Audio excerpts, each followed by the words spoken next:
Welcome everyone. Welcome to this PhD panel here at Union Theological Seminary, how to apply to Union's PhD. This is where you're going to get some great information. I am Carmen Michael Smith, the Assistant Director of Recruitment and Enrollment, and I would just like to welcome you and give you just a little nuts and bolts. So the panel will run and you will get an introduction and a welcome from Jan Rehmann, who is the director of the PhD program. He will introduce the panelists, they will talk, they will give you information and insights that you really need to pay attention to. And then there will be time for your questions after that. Now, if you have a question during someone's talk or that they're speaking, we encourage you to use the Q&A at the bottom of your screen, not the chat, but the Q&A. And when you post your questions into the Q&A section, you will be able to vote up a question. If you see that there's a question that you like and someone else, you can vote it up the ladder so that it gets answered. That way, everyone's question gets answered. Now, if some of the questions are maybe simpler that can be answered via text, they'll be answered via text, but we'll try to get to as many questions as possible because we know you have questions. At the end of this panel, there will be a student-only session, and I will post the link in the chat at the end. Also, if you have just a short, quick question and want to speak with the VP of Admissions and Financial Aid, Vanessa Hutchinson, or myself from admissions, we will be able to chat with you really quickly, but we will encourage you to go to the student-only chat section where current students and you, prospective students, will be able to talk to each other without us faculty and administration getting in your way. So again, we welcome you, and now I would like to turn it over to the director of the PhD program, Mr. Jan Rehmann.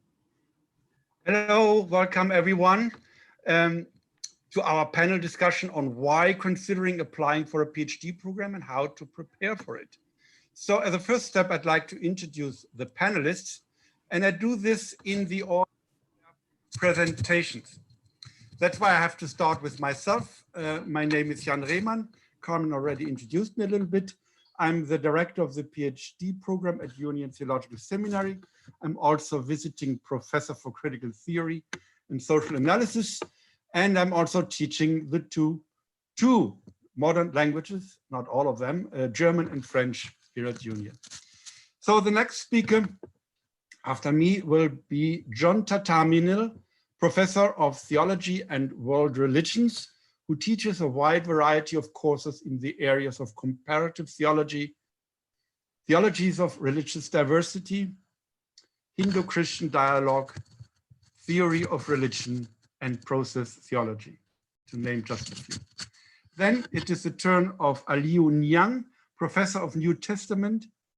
He is an expert in biblical and postcolonial theologies, and he connects his biblical studies with the studies of African traditional religions.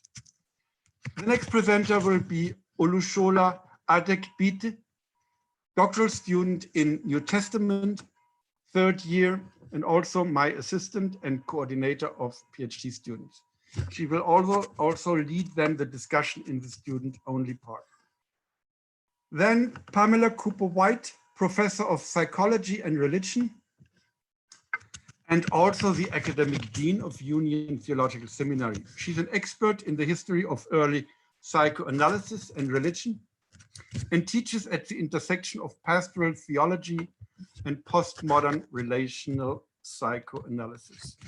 And last but not least, Vanessa Hutchinson, Vice President of Admissions and Financial Aid.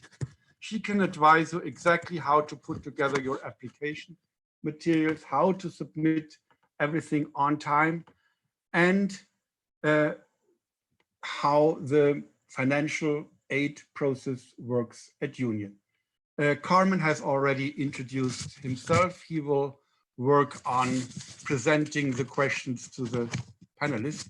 He's the Assistant Director of Recruitment and Enrollment, former Union student. I think you graduated in 2019, right? Yes. Okay, good. So every panelist will talk about 5 minutes so that we should be able to start the Q&A in about 30-40 minutes from now, according to my calculation. So I myself, I'd like to briefly address two issues. Namely, first, the consequences to be drawn from the dire situation in the academic labor market we are facing right now. And second, some specifics about the doctoral program at Union Theological Seminary. Now, we all know that the situation on the academic labor market is pretty gloomy. This was already the case before the COVID-19 pandemic hit, and then the situation was exacerbated by the COVID-19 crisis. And it will probably not get better once the pandemic will finally and hopefully subside. We have done a little research about the job placements of our PhD graduates of the last 5 years, that is from 2016 to 2020. And the result is that most graduates landed in non-tenured teaching jobs of different kinds, or different kinds of school teaching, namely 65%. And about 20% found a job outside the academia in social justice organizations and so on. Only a small fraction of 10% got a tenure or tenure track position so far. That might change, but this is how it is in that group that we researched. So this does, of course, not mean that a PhD is useless today. It is still acknowledged in our society as a kind of valuable symbolic capital that might be very, very helpful for getting good jobs, job that you desire. But the PhD needs to be separated from the outdated and illusory expectation that most of PhD graduates automatically become tenured professors. That is not the case. That has not been the case for the last quite some many years. But this needs to be. This is what you need to have in mind. So I'd like to suggest, therefore, think hard and in a realistic way about your vocational goals. What do you want with a PhD? How do you expect it to help you in what you want in life? Are you so passionate about doing the research, about being a scholar, that you invest in it even without a guaranteed professional outcome? I think that's a very important criterion. You need to love it, even if you don't get the adequate job you might think you deserve. You might have the dream to become a tenured professor. Keep it warm, that's fine. But at the same time, work on possible options B and C and maybe D, and don't consider these options to be a failure. So let me transition and talk a little bit about the doctoral program at Union Theological Seminary. In accordance to Union's profile as a progressive social justice oriented and interdenominational institution, we have a very ambitious interdisciplinary PhD program. Usually our doctoral students have a major field and a minor field with a major and minor advisor. And you should demonstrate in your applications the breadth of your interdisciplinary interests. Our PhD program is divided into 4 periods, namely coursework, 2 academic years, then 4 comprehensive exams, which should take about 1 year. Then you write your dissertation proposal, where you lay out the subject, the thesis, the literature, and so on. And as soon as this is approved, you can focus finally on writing your dissertation.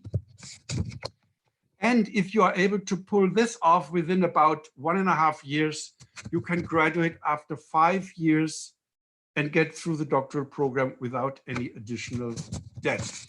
Now, how is that? How can that be done?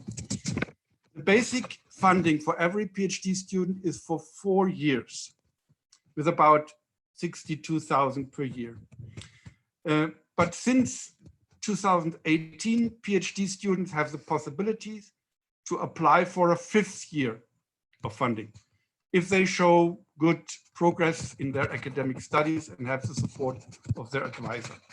So presuming that you are accepted into the PhD program and start in the fall 2021, and presuming that you are able to graduate after 5 years in May 2026, you can get through the PhD program without accumulating any debt. And this is an important goal, not the only goal, obviously, next to our high standard academic goals, namely that you become an excellent scholar who is able to change the world for the better.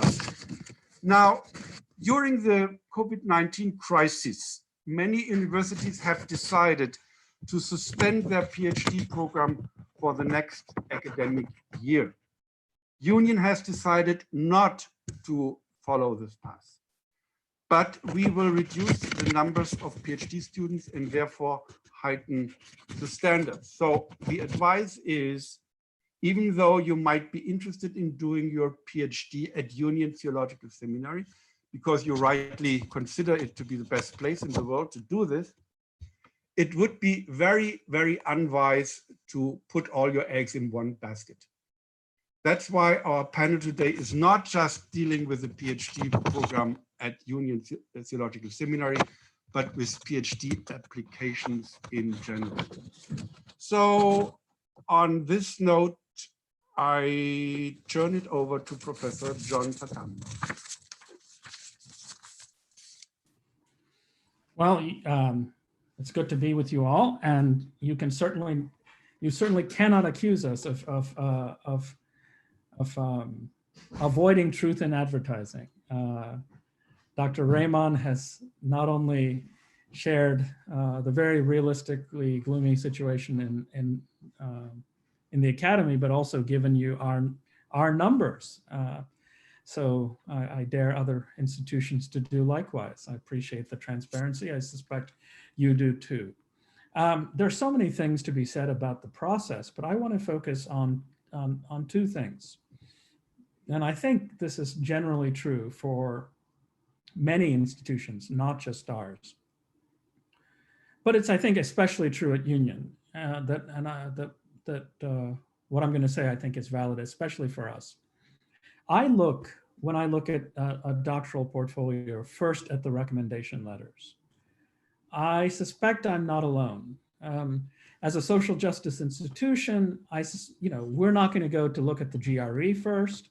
We know all the ways in which the GRE and objective numbers in tests of that sort are skewed in various racial indexes and so forth. So I'm not looking there. I assume more or less that you will have the equivalent of straight A's or close. So I'll take a peek at that to make sure that what we take for granted is genuinely there. But what I definitely want to see are the strongest possible endorsements for you. I can tell when someone is kind of waffling about a student, whether that's deliberate or not, it sneaks in. If they don't believe in you wholeheartedly, it shows. So I think it makes a lot of sense to ask honestly, can you write me a strong recommendation letter? But you can't get there to make that ask if you haven't cultivated the conditions for it. So what makes for a strong recommendation letter is real grounded knowledge of your gifts, your work, and your development. I can tell when someone knows you really well. And that usually means that you've taken likely at least 2 classes with them, because then I can see something about the arc of your development as a student. If somebody was a promising student in this class, but really grew into the full measure of their capacities in the second one, that's the sort of thing that gets my attention. And I can say, well, okay, this is a strong letter from someone who really knows this student. So that, I think, is incredibly basic and important. And you have to create the conditions for that, right? You can't just sort of walk up to somebody cold you've never had a class with, or one class in which you never said a word. Well, if you do that kind of thing, you're setting yourself up for a mediocre recommendation at best. So this means right from the beginning, think, well, this is the field in which I plan to do my work. Here are the faculty who I need to get to know and who need to get to know me. And this is what I can do to create the kind of relationship that will lead to a good letter. So that's absolutely essential. I should also say that in addition to the usual, this student walks on water stuff, I'm actually also looking for characterological recommendations. I want to see people who actually think you're not a jerk. And because I'm entrusting my students to you when you're my teaching fellow. So I want to see people who can, recommenders who can say, oh, this person's kind, and there are certain human qualities that they manage to have in addition to their sheer brilliance, right? That matters a very great deal. So that's about all I want to say on the question of recommendations. But in the last few years, there's something else I've become aware of as I read files. And that is that whether I know it or not, I might not actually be fully aware of it. At some level, as I read a file, I have a kind of subliminal worry. Okay, this person is really good. Okay, these recommendations, the objective measures, they're all great. But will we be doing this student a favor by letting them into our institution? Right? Oh, I mean, yes, you need to do a PhD somewhere. You obviously have the goods, the talents, the preparation, you're ready. Okay, that's fine. But I still have the nagging worry. Why would I want to let them here? Would I actually be doing them a favor by letting them into an institution that doesn't have the kind of specific research expertise that their project demands, right? Now, because I'm not always worrying about it, I won't necessarily know I'm worrying about it. But that means you can make me not worry about it by fending off that worry right by how you write your letter, right? If you clearly show that, oh, you know, this person knows what John's research is in and what Dean Cooper White's research is in, and as clearly articulating that, oh yes, you know, this person can work with both of these people because of the overlap of interests and questions and my research questions, right? If you're addressing that question, you're going to remove that worry from my mind before I even know that I'm worrying about it. So that's really, and I put it that way because we are feeling a kind of keen ethical pressure, right? We are worried that we will not do you any favors by letting you into our institution, which has nothing to do with how brilliant you are, but it has to do with the question of particular fit. So as you prepare your portfolio, just try to clear that worry. And then we can worry about, you know, the other mundane matters. So I think that's all I want to say to get the conversation going. Thank you. Professor Niang, your turn. You're muted. Professor Niang, you're muted. Yes. Okay. It's wonderful to be here and building on some aspects of what Dr. Thatamanil just mentioned. We will have some overlaps, but also I will try to steer away from creating more overlaps than needed. So I want to address something that I learned over time, not only at the union, but also in my own lived experience with my mentor when I was a PhD student, and that is relationship between student and advisor. Now, I think that relationship is crucial, and I think Dr. Thatamanil said something of that that actually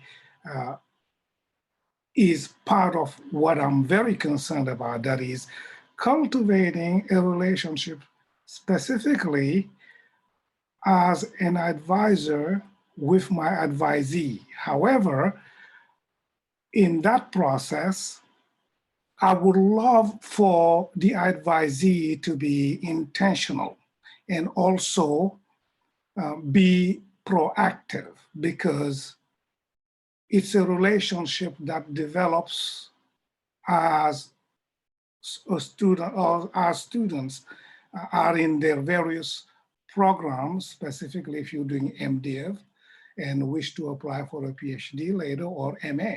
So I think that relationship is crucial. Why?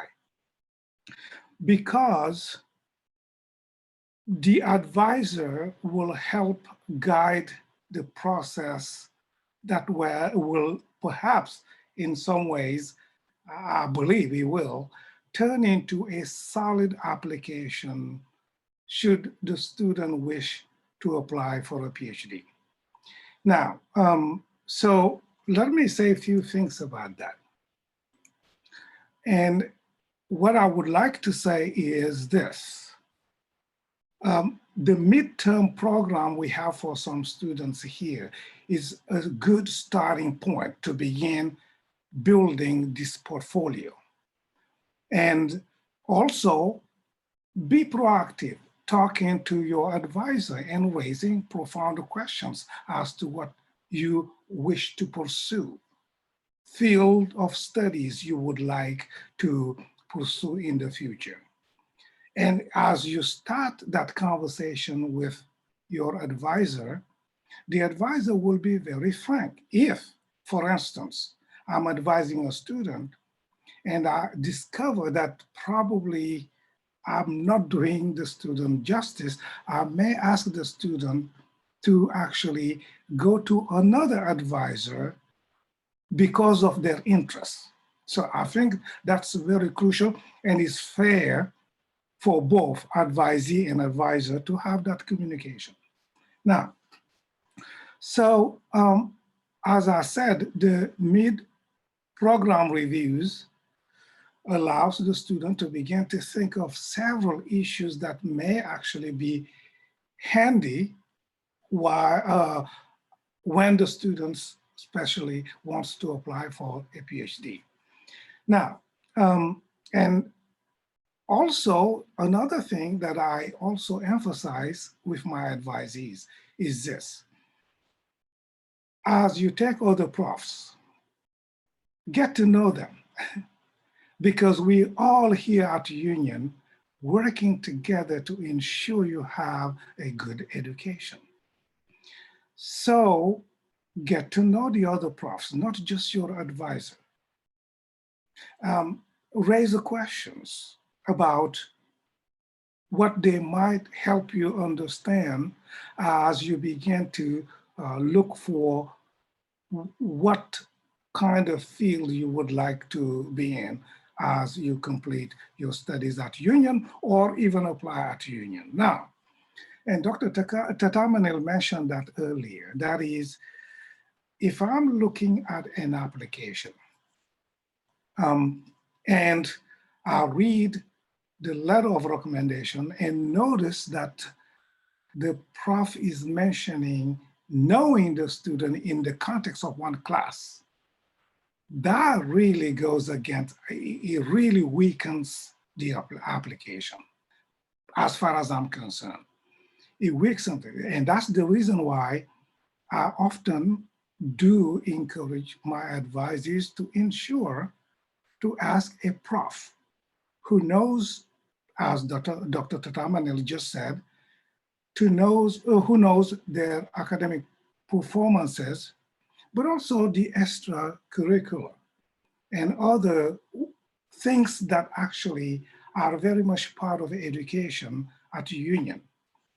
So those I think will help, because the transcript is not the only thing, the GRE is not the only thing.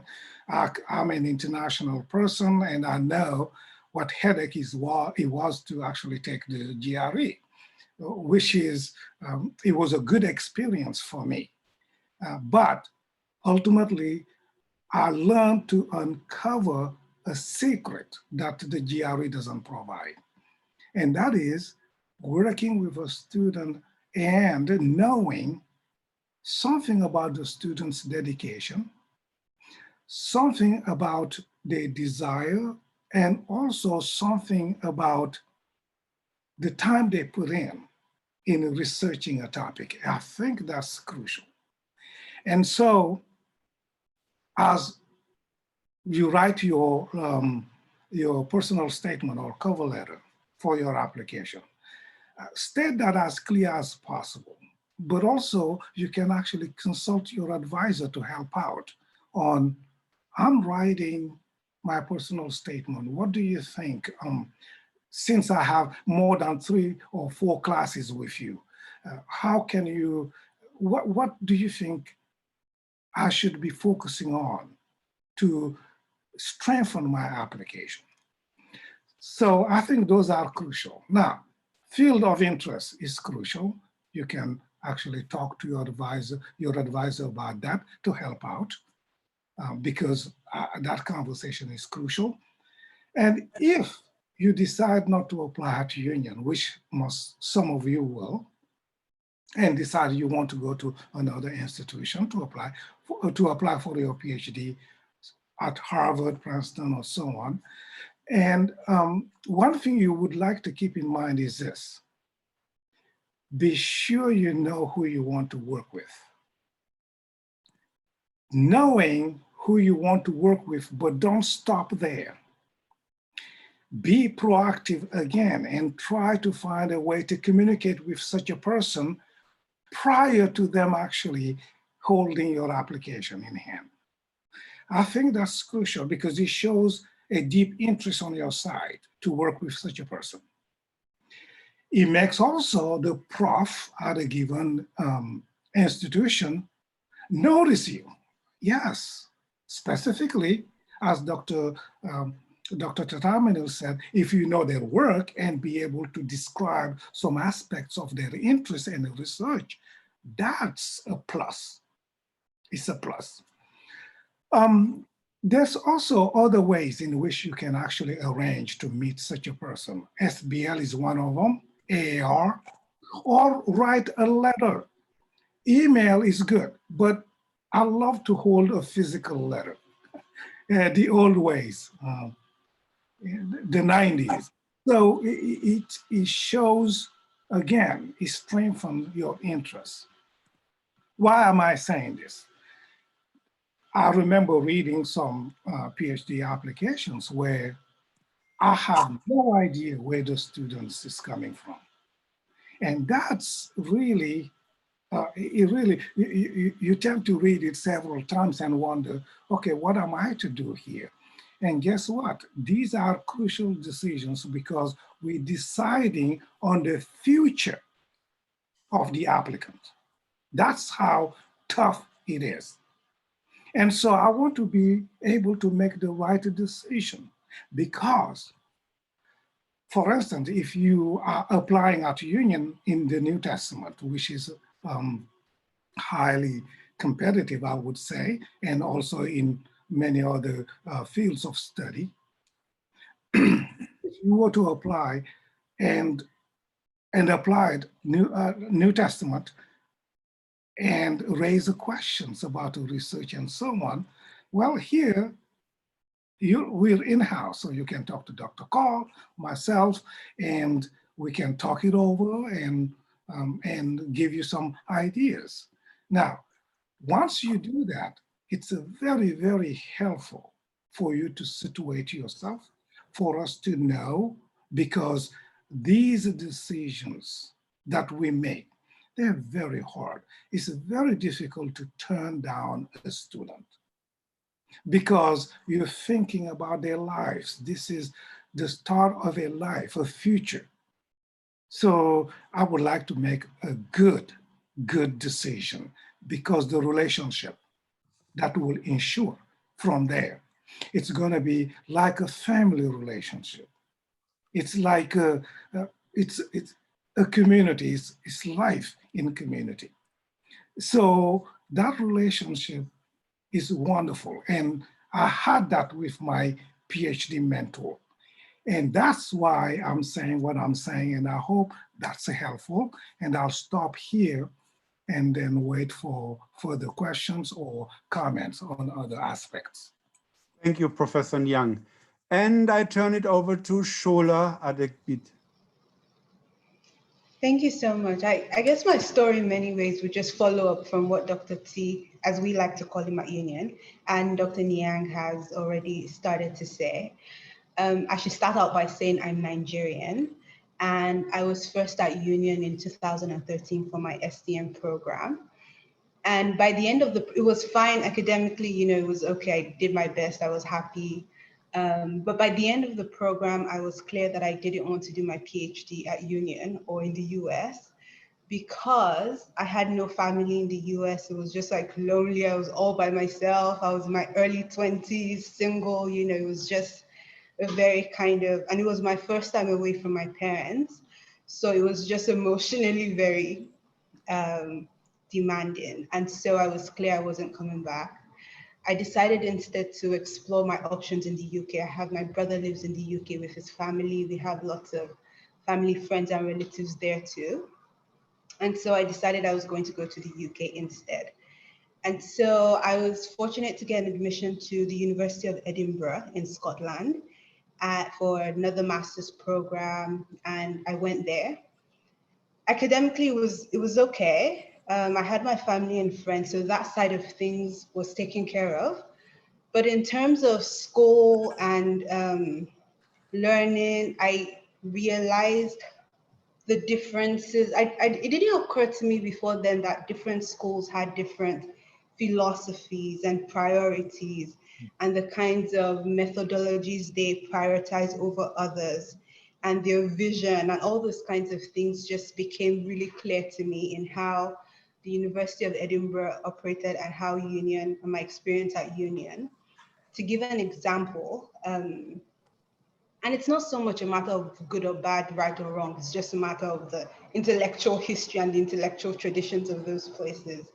So to give an example, my experience at the Divinity College in Edinburgh was we nose deep into the text and there wasn't much space to think about how what we're learning and reading in the biblical text, what that has to do with the world today, here and now, what's happening in the world.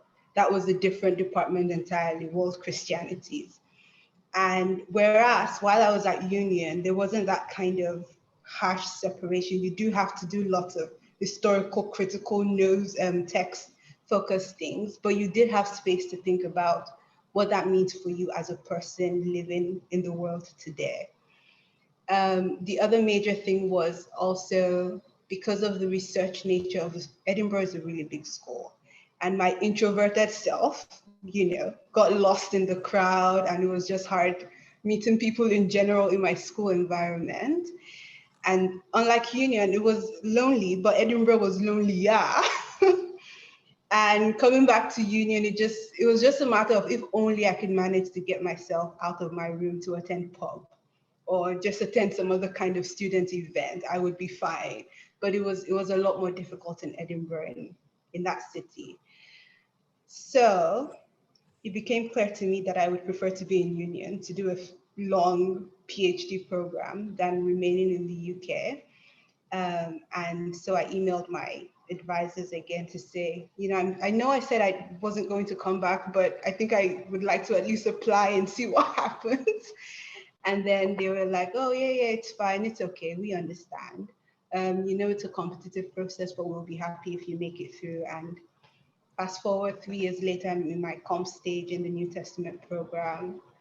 And I hope that the point of my story that you get to see is doing a PhD program is, yes, about the academics, but also the specific intellectual traditions you are looking to learn from and develop yourself in, but also about your personal circumstance as a human being, family, friends, and how that emotional support is really important to your sanity. Because a PhD is hard enough on its own, and it would be all the more helpful if you had all the people just cheering you on. In my case, I got married along the way, and my spouse is with me, so that's such a big relief. But yeah, it's just really important that we also think about ourselves in the entirety of it as we pursue a program. And that's it from me. Thank you very much, Shola. Professor Cooper-White, would you like to take it over? Sure. I've been tasked with talking about a couple of different things. First, I'll just share about the practical theology field, and to say that you know, within the fields that we have, theology and ethics, Bible, religious history, interreligious engagement, and practical theology, there are somewhat different career pathways out of those. Some are more traditionally academic pathways. Some might be more, you might find yourself in a more hybrid situation where you're maybe doing ministry or doing another kind of teaching, and then also teaching part-time in a graduate school or a seminary. So there are, particularly that is true with the practical theology field, because we are the umbrella field of psychology and religion, which is Union's distinctive way of talking about pastoral theology and care, but also the intersection of psychoanalytic theory and practice, religious education, homiletics, and worship and liturgy and ritual studies, and church and society, or religion and society. So those are all areas within the practical theology field that you can do a PhD in. And many of our graduates out of the practical theology field do these hybrid kinds of things, not because they had to, but because they actually wanted to. So it may be a little bit different than if you have an aspiration to do a purely academic degree and you want to get on the tenure track teaching ladder. It's a little bit different, which also means that we look very closely in the practical theology field at your statement of purpose. That's probably the first thing we look at, because we want to understand why a PhD and why a PhD in practical theology at Union as opposed to somewhere else. And then within the specific field, are your interests a match for the person who represents that particular field? We are like a field of fields. So there's one of us in each field. The other thing that's very important across our program, but particularly with practical theology, is that we're unique as an interdisciplinary degree, where you have a major subject and also a minor subject. And so, for example, someone I'm working closely with right now has her major subject. If you come to Union, what would that other field be? And how would you put those interdisciplinary fields together to suit your particular vocational goals? We also talked in the practical field about some things that we look for in particular. And my colleagues have talked about fit for Union, but one of the things that I think we particularly look for, because Union is so centered in its entire curriculum around the issues of social justice, we do look for applications from people who care about incorporating social justice into their research and teaching and their vocation going forward. Union would not be a happy place to be if you didn't care about social justice, because it's part of our conversation all the time, and a real sense of commitment that we have as an institution. You've already heard a lot about letters of recommendation. We would echo that. I also want to say that we appreciate applicants who take initiative. And I would say not even just an email or, I mean, a handwritten letter would be lovely, Dr. Niang, but what I really want, if I'm going to fight for you, and I'm going to talk to you in a moment about what the process actually looks like so we can be transparent about that. If I'm going to fight for you, I want to have a Zoom conversation with you at least once, and maybe more than once. I want to know that you're really interested and you want to talk with me. If you're interested in psych and religion, you want to talk with me about why you want to do this program and what the program would have to offer you. And similarly with any other professor that you think you might be working with. if all things are equal on paper between two applicants, and one of those people has taken the initiative to build a relationship with me and the other one hasn't, which one am I going to choose? So there is a relational human component to this. And it's a very important component because I don't want to overstate this, but it almost feels like a kind of marriage that, or a kind of a family relationship that, I mean, in German, they talk about the Dr. Vater, or now the Dr. Mutter, but we care about our doctoral students a lot. There's a real caring and mentoring relationship there. And so we want to know from the beginning that if we're going to invest that kind of care in you and really encourage you along, that you are going to meet us more than halfway and do the work that you say that you're really passionate about doing. So we're looking for passion. We're also looking for somebody who can hit the ground running, particularly in this year where we're only admitting a maximum of 2 people across all fields. We want to know that you are academically super prepared. We will prefer if one of your language requirements is already out of the way when you come in, that you have facility with the field that you want to study, and that you can show us a piece of writing that shows that you are interested and have already done some significant research in the field that you say that you want to study. So coming in with, I've always been attracted to New Testament, but I've never done anything in it, we will not accept you. We want to know that you have already begun the work even at a doctoral level in your master's program. We like to see recommendations that say this person is already beginning to work at a doctoral level, because then we know that when you're thrown into that deep end of the pool of doctoral study at the beginning, you're going to be able to swim. Let me just switch hats now from practical theology to being the dean and say just a bit about what the process is, because I always tell this to prospective students, so you know, it's a bit of a gauntlet at Union. I'm not sure how similar it is to other institutions, but because we admit so few, and that is for an ethical reason, that we want to be able to fully support the people that we admit and give them all of the attention that they deserve. That means that once you have identified a professor or professors that you think that you would want to work with in your major and minor subject, and you've assembled your letters of recommendation and you get your whole application in and you've made contacts with people at Union, then the applications go first to the fields, and these clusters of faculty around the fields that I mentioned will go through all of the applicants in their fields. And at that point, we already make drastic cuts because we know that we can't bring more than 1 or at most 2 to the general conversation with the full faculty. So then we bring it to the full faculty. Everybody talks about who is your top 1 or your top 1 or 2. How would they, and all of those same criteria, then we talk about as a full faculty. And we emerge from that conversation with a committee who's from each field, who come together with Serene Jones, our president, and make the final decision about who we're going to make an offer to. And it's been described as fighting for people if there's somebody that the faculty person really thinks is the right candidate. In my time, it hasn't been that contentious. There's actually been a sense of consensus, I think, that has emerged each time. We kind of do know as a group, but those are all the layers that you have to go through before you would be given an offer.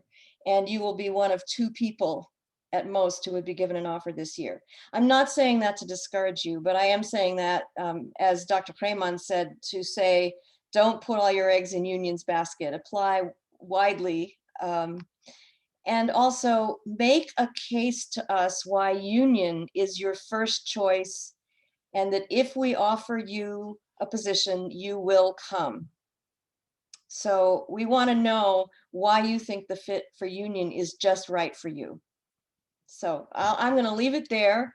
I didn't mean to scare you, but I do want you to think very carefully about all the things that you have to put in order to be a successful applicant for this really wonderful, but also very rigorous program.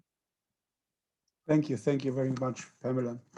And now, Vanessa Hutchinson, you go. Oh, thank you, Jan. And also, I just want to say thanks to all the faculty for sharing all of your words of wisdom and also for sharing your experience.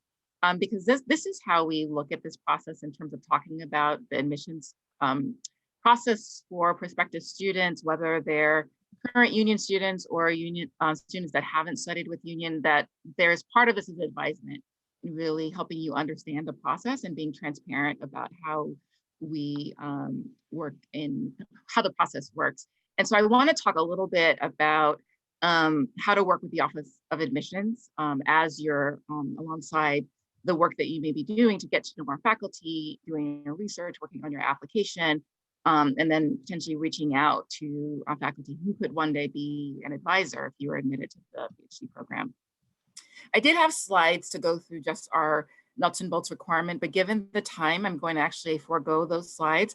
And you all know, since you're working on your applications, that our application materials and requirements are on our website as our posted deadlines. So you can find that information there. And what I'm going to do is leave you with a few tips for admissions. And I think, what I would want to reiterate is that, we have a very small program. And as you can see, while you receive a holistic review, a very thoughtful review of the application, I think with a lot of humanity and heart in terms of thinking about it intentionally, it is quite competitive just when you look at the number of students we're able to admit versus how many students apply. And so what that means from it in terms of working with the Office of Admissions is that it is very critical to make sure that you are fully prepared when submitting your applications.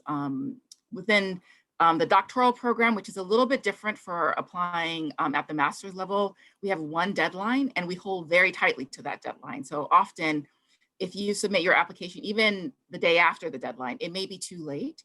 And then I think that also means that making sure that your application is complete at the time of admission, that's critically important. And so when it's important to think about that when thinking about your recommenders and who's writing your letters of reference. It may be faculty that you're in the classroom with now. It may be a faculty member that you've worked with in the past, but it's always important for you to be in conversation with with the faculty that are writing your letters of reference. So not only are you talking to them about your decision, your thoughts about applying to union, asking them for their thoughts on what you would like to study and potential mentors and faculty you might want to work with, but also being very explicit about what your deadlines are. For us, it's December 1st, because we do need to see your recommendation with your application. We do have if we don't have a sufficient number of recommendations, it's not possible to then put the application forward in the process. And so that usually means, and Pam, you can correct me if I'm wrong, that usually means at least 2, but for the doctoral process, it may mean more than that, particularly depending on the field. So it's important to make sure that you're paying attention to those details and getting the letter of reference in on time. And it's really up to you, the applicant, to submit those reminders. We don't, in our process, our system doesn't allow a union to go out to your recommenders and contact them on, we don't contact them on your behalf. You need to actually be in touch with them. And I would just say the same holds true for your transcripts, that you are also working, reaching out early to your undergraduate institutions or any other post-secondary institutions that you go to make sure that they send your transcript on time and that it's fully uploaded in your application, and that the copy that you give us is legible. It includes your name, it includes your major, all of the relevant information, because those are the things that slow down applications. And often when you look at the time frame for a doctoral admissions process, we have our deadline in January, and within about 2 weeks, we will actually end classes and then be on the winter break. And so it's important that to do the kind of review that Pam talked about, that we actually send the files to the faculty very quickly. So again, there's just limited amount of time. So, Carmen and I are always welcome and happy to help with any kind of technical issues that you have and answer any questions that you have about uploading materials, submitting the materials. We're available online all of the time, but it's better to call us and ask what you may think of as a silly question about how to get something done, because there are no silly questions when it comes to submitting that application, than to actually have it be late. Because often if someone calls us after the deadline asking, can I have an extra week because XYZ wasn't available, it's likely that it would be too late by then. And so, you know, that's really the thing that you would want to think about. And then just make sure that you're paying attention to detail. Don't accidentally send the wrong essay to your union application. We know that you're applying to many schools, and we actually hope, as everyone has said, you're applying to different schools. And so just taking that extra 5 minutes before you press send to make sure that you've uploaded everything correctly can make all of the difference, because often once it's submitted, it's submitted. And so we can't then swap out the CV because it was the wrong CV or a new essay. What you've submitted as your application is the application that will be reviewed. We actually saw that either this year or last year. We saw a letter that was concluded with, in sum, I am so excited to be applying to Emory's doctoral program.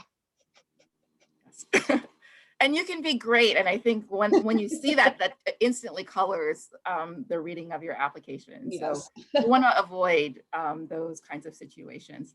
Great, go to Emory. Exactly. And so because of the time, I know we're short on time. I actually want to leave time for questions. I'll leave it there. And then we can try to address some of the questions before we break into the other session. Thank you very much, Vanessa. So Carmen, you lead us through the questions, or how does it work now? Yes, so we have a few questions already in the Q&A, and I encourage you, if you have any more, please put them in there. And the first question we have is, and I believe, Jan, you may have addressed this before, but do you offer a full scholarship for the PhD program for the 2021 fall? And do you have housing on campus for PhD students? To both questions, yes. The stipend is always a full stipend. The number of PhD students is reduced, but the amount of money is there. It is, as I said, it's 4-year plus a 5th year if you apply and the application is approved. And it is 2 summers are being paid if you apply for that and this is approved. Namely, the summer after the coursework. After the coursework, normally after the 2nd year and after the 3rd year, you apply for a paid summer. Housing is, sure, many students here live on campus. Okay. Vanessa, if you could just remind us one more time, what is the application deadline? So our application deadline is December 1 by midnight. So sometimes people want to know exactly what time. As long as you send it by midnight, that's great. If it comes at, just after midnight, that's fine. You wouldn't have to worry about that. But that's the date. And Dean Cooper-White, I know that you had previously spoken about this, and maybe someone else wants to take it, but if you do, can you elaborate on the difficulty in applying this year? I'm not sure whether to apply for 2021 or 2022 because of the current pandemic situation.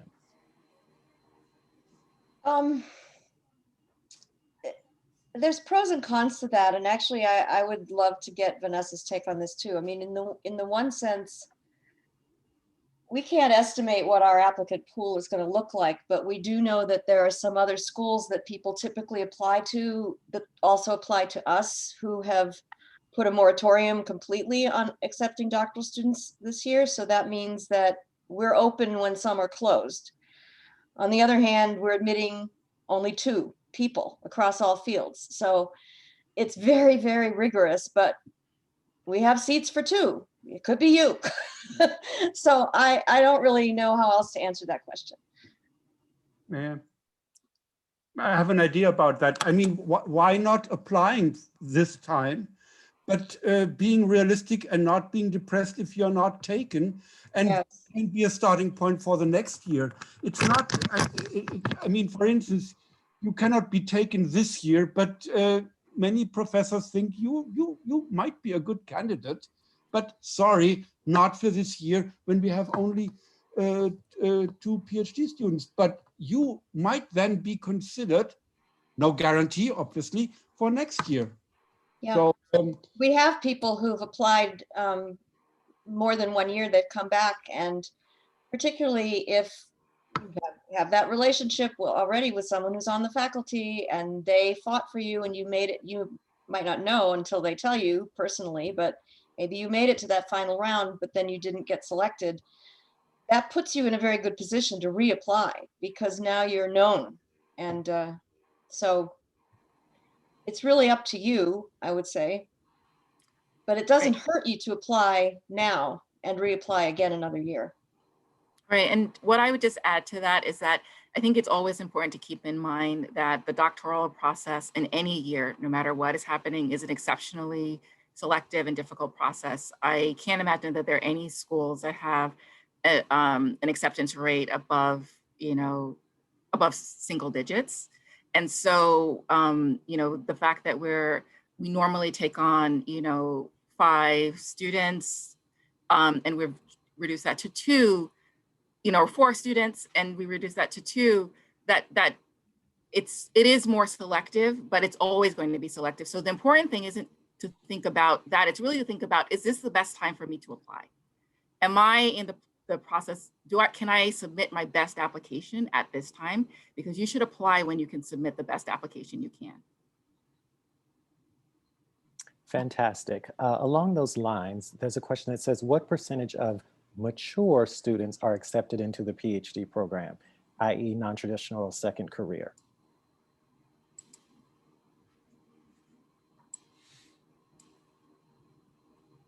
I don't know if we have. We don't have a percentage. We don't have a predetermined percentage. There are so many considerations that need to be discussed then in the faculty meeting, but there is, I would say, please correct me if I'm wrong, there is no fixed rule for that. Right. Since we all know in the meanwhile that a tenure professorship is not the natural automatic outcome of a PhD, so there can be different avenues. They are not all age related. So we would not, I mean, in my opinion, we are not allowed to apply any kind of ageism in that that area. So this is a no-go. It used to be traditional that there were cutoffs, maybe unspoken cutoffs, but that if you were over the age of 30, you would never get in. And that was back when the system was entirely geared toward preparing people as young adult people to go into an academic career. And it was a step toward that whole ladder. So because that is not our thinking necessarily, the age isn't going to be the primary factor at all. We don't discriminate. Fantastic. And to to piggyback on what Vanessa has already said, submit your application when you can best submit your absolute best application. Age requirement, not fulfilling that requirement. Can a person double major rather than major and minor of study? Dean Pam is shaking her head no. No, and the reason for that is because your major subject still needs to be something that you really know inside and out, both the breadth of the field and then the specific area that you want to work in. Your comprehensive exams, which come after your coursework after 2 years, I always think of comprehensive exams, and they're different in different fields, but I think of them as showing that you really do have a grasp of the breadth of the field, so that when you go to guild meetings, you go to AAR, you go to SBL, and someone gives a paper on something you're not studying, you still can grasp what's going on and bring it back to your classroom or bring it into your own thinking. So in order to do that, you really have to take 3 comprehensive exams in your major subject and know it well and comprehensively. And maybe my colleagues would want to say something about that too. Can I actually ask a follow-up question? just out of my own curiosity, what if this person, I mean, I don't know who asked this question, but what if this person already, say, has advanced expertise in one field? I mean, I'm also asking this because I know I studied microbiology, and let's say, you know, I've done a lot more deep work in that field, and then coming into theology. How, I mean, I suppose on the paper, I'm still going to graduate with a PhD in theology, but then I do have like lots of expertise in another field as well. How do you imagine those two things coming together?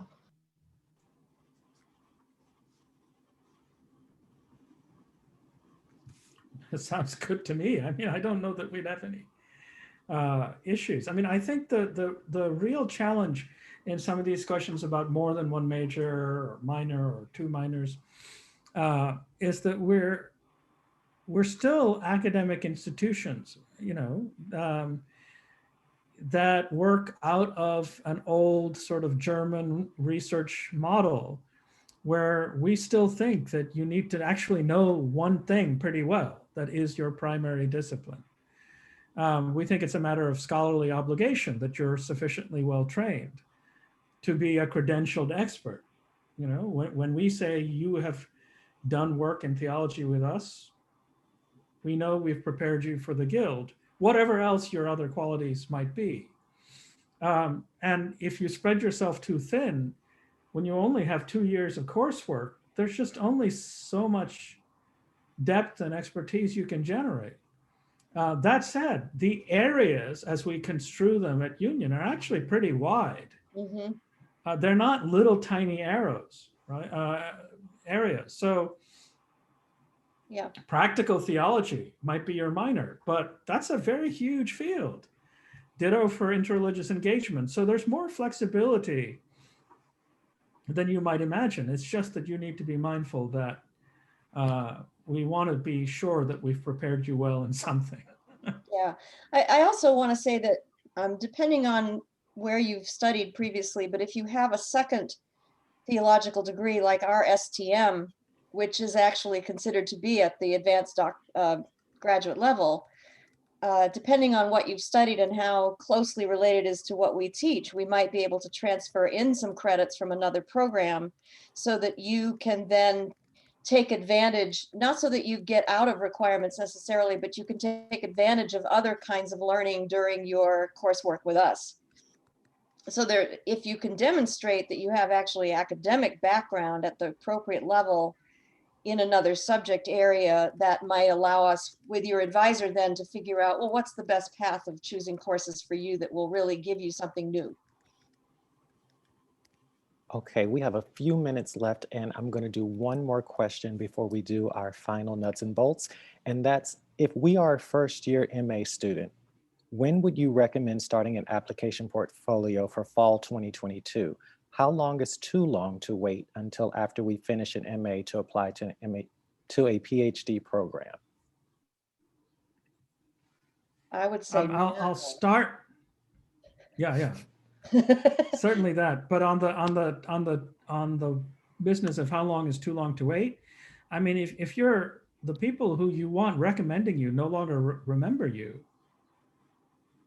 it's too long, right? So I've often seen people come back after many years, and unless they did really stellar work and stayed in touch after graduation, I'm like, well, why are you coming to me now? Then I have to ask for things like, can you send me your best paper? Maybe I can recall something. That's not helpful. So there is, an obligation to sort of remain engaged. If you know that life and certain practical factors require you to take a few years off, stay in touch. Well, and also I will always be honest in a letter, even if it's for someone who I still do know their work well, but we haven't been in touch for maybe 3 years or so. I don't know how they've grown. So my first sentence is always, I first met John Thatamanil in 2014 when he enrolled in my class, blah, blah, blah. And since that time, he took these classes, and wrote a brilliant thesis on blah. I have not been in touch with him in the last 2 years. I'm going to say that because I think it's important for the reviewers to understand where I'm coming from. So keeping that relationship going is really important. Let them know what you're doing. Okay. Well, before I turn it over to Jan for final thoughts, I just wanted to let everyone know that after this webinar, you will be able to move into a student-only session where you can talk with current PhD students as well as prospective students in a casual environment. And that will be in the chat. I've posted it there now, as well as if you just want to pop out for a second or two for about 15 or 20 minutes, Vanessa and I will be available to answer any admissions questions, but we encourage you to go on into the student portal and just pop out if you have a quick question. If you have a longer question about financial aid or about admissions, then I also put the link for you to schedule a one-on-one with us. And it's just right there at the bottom of the links in your chat. So if you have a quick question, come see us, pop back into the student portal. And if you have a longer question, more detailed, then go ahead and schedule a meeting with us. And I thank you. I'll turn it back over to Jan. Okay, I do not have any deep final thoughts. I just wanted to thank the panelists. It's not the first time that I organize this kind of panel. And the good thing is, every time I organize it, I learn something new. And some things that I didn't know, and an exchange that I was not aware of. So it's always a kind of rewarding experience for me. And so thank you very much for being willing to take part, and thank you for Carmen for organizing that. It's the first time that we do it as a webinar. Carmen, I suppose that we politely withdraw now, right? Except Shola and except you, and except Vanessa, sorry. Right? Is that what we do? So please, what do we do? We or do you kick us out? You were muted, Carmen. Yes, we can all withdraw. You can leave from the room now, and we'll open up our separate rooms for students to come in. Okay. Right, and don't forget the links are in the chat. So before you sign off, just make sure that you check, copy the link for the session that you'd like to join. So we'll stay on long enough just to make sure everyone gets a chance to actually just copy the links. But thank you, everyone. And thank you for all of our attendees for participating. So goodbye, and don't be too discouraged. We try to be realistic. We try to be transparent, but we don't want to cause any depression. The world is hard, and try to make your right choices and invest all the energy of what you decide to pursue. Okay, have a good evening from our side after the student-only discussion, and enjoy the evening. Bye. All right.